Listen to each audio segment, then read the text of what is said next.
Vision IAS current affair जुलाई 2023 के अगले खंड में आपका स्वागत है, जिसका नाम है सुरक्षा।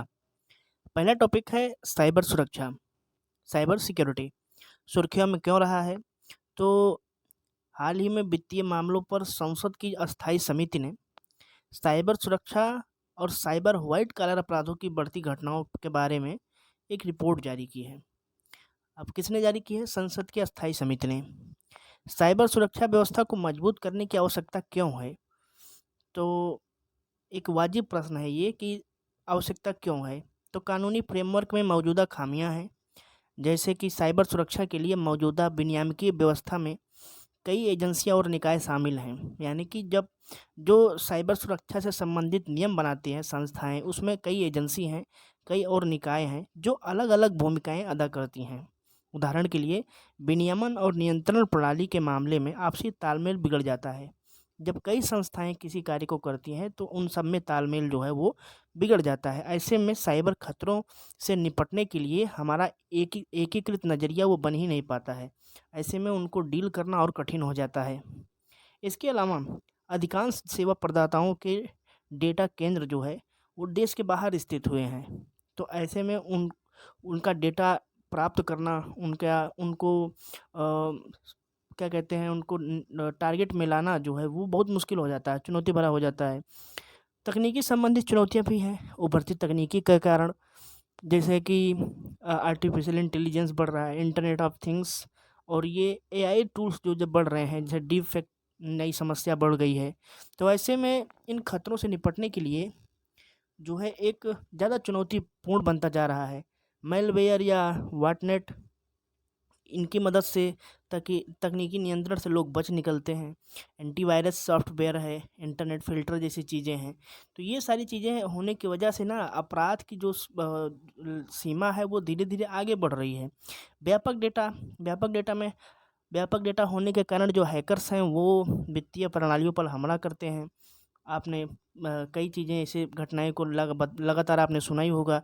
इंटरनेट का दुरुपयोग का मतलब क्या है?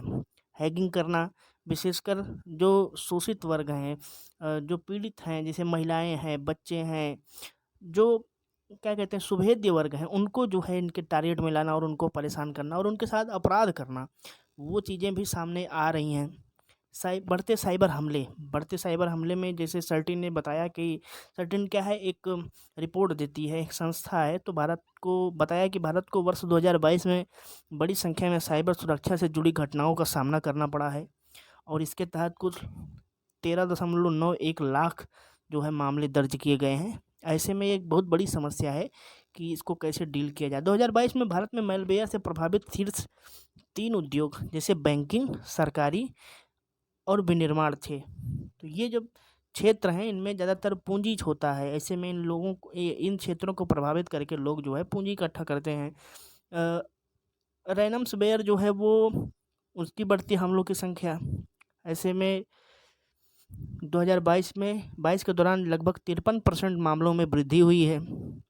और उसके बाद में वित्त और विनिर्माण क्षेत्र का जो स्थान है उसके बाद है। सर्वाधिक प्रभावित क्षेत्र आईटी है, आईटीज़ हैं, वित्त वित्त विनिर्माण, जहाँ पर पूँजी अधिक है। कुशल मानव संसाधनों का अभाव, जैसे कि हम जानते हैं कि टीम लीज डिजिटल के अनुसार पिछले साल जो है साइबर सुरक्षा उद्योग में कुल पेशेवरों की आपूर्ति की मांग में लगभग 37% की कमी थी।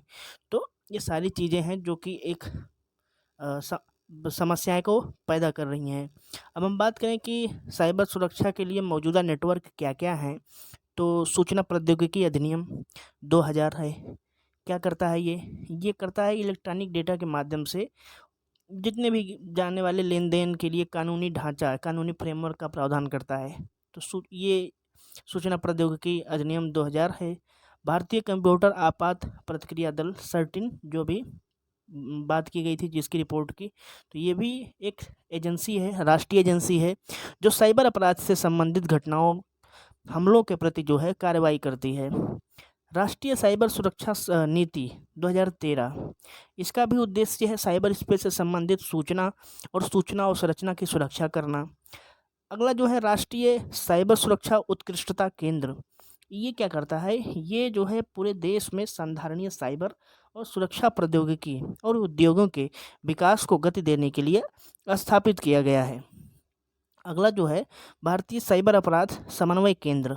ये चुनौतियों को, साइबर अपराध से संबंधित चुनौतियां हैं, ये जो समस्याएं हैं उसको निपटाने का कार्य करता है।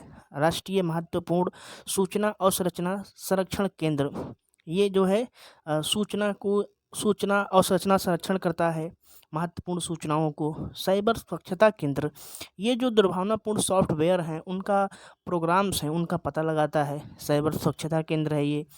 सूचना सुरक्षा शिक्षा जागरूकता परियोजना, इसका उद्देश्य क्या है? सूचना की सुरक्षा करना, क्षेत्र में जागरूकता पैदा करना, अनुसंधान करना, शिक्षा देना, प्रशिक्षण प्रदान करना, और ये सारी चीज़ें ये करता है। राष्ट्रीय साइबर सुरक्षा रणनीति 2020, इसका गठन जो है, इसका उद्देश्य क्या था? राष्ट्र के लिए सुरक्षित, संरक्षित, विश्वसनीय, सक्षम और प्रासंगिक साइबर स्पेस की सुरक्षा करना है। तो ये सारी चीज़ें हैं जो कि अभी वर्तमान में चीज़ें कार्यरत हैं। हालांकि ये पर्याप्त तो नहीं है, साइबर सुरक्षा से संबंधित खतरे भी अभी भी हैं। वास्तविक दिखने के लिए ऑडियो वीडियो में हेर फेर करके डिजिटल पहचान में की क्लोनिंग करना, मैलवेयर हमला, नेटवर्क को नुकसान पहुंचाना, वित्तीय धोखाधड़ी जिसमें बैंक जो है निशाने पर होता है, यूजर्स के साथ धोखाधड़ी जैसे फिशिंग, सोशल इंजीनियरिंग व अन्य तरीके भी सामने आते रहे हैं। आगे की राह क्या हो सकती है? तो आगे की राह के लिए समिति ने जो सिफारिश दी है, अस्थायी समिति, जो संसदीय स्थायी समिति ने, तो उसने कहा है कि साइबर सुरक्षा के लिए एक केंद्रीकृत और मजबूत साइबर सुरक्षा प्राधिकरण की स्थापना की जानी चाहिए। ठीक है, तो जिसमें क्या होगा कि डिजिटल व्यवस्था के सभी भागीदार जो है साथ मिलकर के कार्य करेंगे। निष्पक्ष और अधिक उत्तरदायी उपभोक्ता शिकायत निवारण एवं मुआवजा तंत्र का निर्माण करना चाहिए। तो ये भी एक अच्छी चीज़ है। केंद्रीय और राज्य स्तर पर साइबर सुरक्षा प्रवर्तन निकायों को मजबूत बनाना चाहिए। ये भी ठीक है, अच्छी सिफारिश है। क्षमता निर्माण का मतलब क्या है? हमारे यहाँ जो भी साइबर से जुड़े चीज़ें हैं उसमें हमें और भी ज़्यादा मजबूत, उनकी क्षमताओं को और मजबूत करना चाहिए। साथ साथ दुनिया के अत्याधुनिक साइबर समाधान जो प्रदान हो सकते हैं उनको अपने परिवेश में शामिल करना चाहिए, उसका निर्माण करना चाहिए। निजी भागीदारी को भी मजबूत करना चाहिए, क्योंकि निजी भागीदारी से होने से क्या है कि सरकार के ऊपर बोझ थोड़ा कम होगा। ऐसे में पीपीपी मॉडल जो है, पब्लिक प्राइवेट पार्टनरशिप मॉडल को हमको इसमें शामिल करना चाहिए। समर्पित अधिकारी, एक सभी सरकारी संगठनों और निजी उद्यमों में मुख्य सूचना सुरक्षा अधिकारी CISO की नियुक्ति की जानी चाहिए, जो इस साइबर सुरक्षा से संबंधित जिम्मेदारी जिसकी होगी। जागरूकता फैलाना चाहिए सरकार को, और इस तरह के अपराध को, आतंकवाद के सहित मुद्दों से साथ निपटने के लिए देश में जो है जन जागरूकता का प्रसार करना चाहिए। अब बात करें थोड़ा सा अंतर्राष्ट्रीय अभिसमय, इंटरनेशनल कन्वेंशन साइबर अपराध पर बुडापेस्ट अभिसमय 2001 हुआ था। इसका उद्देश्य क्या था? उद्देश्य यह था कि कोई भी चीज़ अगर कॉपीराइट के उल्लंघन करेगा, कंप्यूटर से संबंधित धोखाधड़ी, चाइल्ड पोर्नोग्राफी और नेटवर्क सुरक्षा के उल्लंघन जैसी चुनौती होगा, तो उससे ये जो है उससे निपटेगा। ये एक अंतर्राष्ट्रीय अभिसमय है, अंतर्राष्ट्रीय कन्वेंशन है। काउंसिल ऑफ यूरोप का यह अभिसमय है साइबर अपराध का समाधान करने वाला एकमात्र कानूनी रूप से बाध्यकारी और अंतर्राष्ट्रीय उपाय है, लेकिन दुर्भाग्य ये है कि भारत अभी इसका सदस्य नहीं है। अब हम बात करेंगे थोड़ा सा सर्टिन से। सर्टिन क्या है? इसने सरकारी संस्थाओं के लिए सूचना सुरक्षा संबंधी कार्य प्रणाली को लेकर दिशा निर्देश जारी किया है। ये दिशा निर्देश किसके लिए है? सूचना प्रौद्योगिकी अधिनियम 2002 के तहत जो है ये चीज़ें जारी की गई हैं। भारत सरकार कार्य आवंटन नियम 1961 की पहली अनुसूची में शामिल सभी मंत्रालयों, विभागों, कार्यालयों पर ये लागू होते हैं। दिशा निर्देश क्या है? दिशा निर्देश ये है कि साइबर चोरी की सूचना मिलने के 6 घंटे के भीतर सर्टिन को रिपोर्ट करना अनिवार्य है। दूसरा है, अनिवार्य रूप से प्रत्येक 6 महीने में साइबर सुरक्षा का ऑडिट किया जाना चाहिए। 15 मिनट से अधिक समय तक कर्मचारियों का कंप्यूटर निष्क्रिय रहने पर स्वतः लॉग आउट हो जाना चाहिए। एडमिन केवल मुख्य सूचना अधिकारी की मंजूरी से ही सिस्टम में एक्सेस कर सकता है। तो ये सारी चीज़ें जो है वो सर्टिन ने एक सिफारिश की है, दिशा निर्देश दिए हैं। अगला है नागरिक वित्तीय साइबर धोखाधड़ी रिपोर्टिंग एवं और प्रबंधन प्रणाली। तो ये किसके अंतर्गत काम करता है? गृह मंत्रालय के अंतर्गत। 570 करोड़ रुपए की धोखाधड़ी को रोका गया था अभी इसके जरिए। अब बात करेंगे इसको 2022 में हेल्पलाइन के रूप में, राष्ट्रीय हेल्पलाइन के रूप में शुरू किया गया है। इसमें सभी प्रकार की धोखाधड़ी, वित्तीय धोखाधड़ी की रिपोर्ट की जाती है। चोरी को तुरंत रोकने के लिए शुरू किया गया है इसको। गृह मंत्रालय के तहत ये भारतीय साइबर अपराध समन्वय केंद्र द्वारा कानून प्रवर्तन एजेंसियों और बैंकों एवं वित्तीय मध्यवर्तियों को एकीकृत करने के लिए शुरू किया गया है। तो इस प्रकार जो है हमें और इसमें थोड़ा-सा ध्यान देने की आवश्यकता है। अगला है सुर्खियों में, संक्षिप्त सुर्खियों में रहे हैं कुछ अभ्यास, उसको हम देखेंगे। पहला है जिमेक्स 23। ये अभ्यास जो है नौसेना द्वारा आयोजित किया गया अभ्यास है, जिसे जापान और भारत के समुद्री अभ्यास 2023 में इसको किया गया था। इसका 7वां संस्करण था, जो कि विशाखापट्टनम में आयोजित किया गया। अगला है साल्वेक्स, भारतीय नौसेना अमेरिकी नौसेना के बीच साल्वेक्स और एक्सप्लोसिव ऑर्डिनेंस डिस्पोजल अभ्यास। साल्वेक्स का जो है वो 7वां संस्करण कोच्चि में आयोजित किया।